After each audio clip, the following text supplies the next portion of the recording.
Today, an angry judge in Atlanta hit several public school educators with prison sentences more common to violent drug offenders. They were convicted under a law designed to catch mobsters.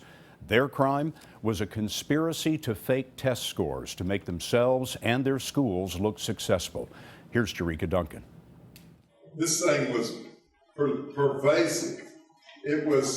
It's like the sickest thing that's ever happened to this town. The convicted educators had been offered lenient sentences if they agreed to admit their guilt and waive their right to appeal.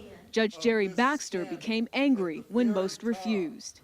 I sentenced Ms. Sharon Davis Williams to 20 years to serve 7. He threw the book at them, handing down sentences typical of violent crimes. 3 former administrators were sentenced to at least 7 years in prison. 5 others were given at least 1 year. Sincerely apologize. 2 defendants who admitted guilt and waived appeal got much lighter sentences of partial confinement. Former teacher Pamela Cleveland addressed the court. I, Pamela Cleveland, do hereby sincerely apologize to the students, my fellow staff members, parents, and the Atlanta public school system. Earlier this month, 11 defendants were convicted of racketeering for conspiring to inflate scores on standardized tests. In some cases, educators changed wrong answers to correct ones.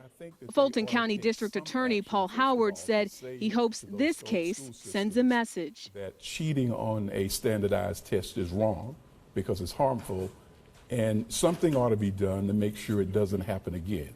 Investigators say thousands of children were harmed by being denied remedial education. Colleen Banks says her daughter was promoted through several grades, even though she was struggling. Even though justice might have been somewhat served, the kids are still suffering.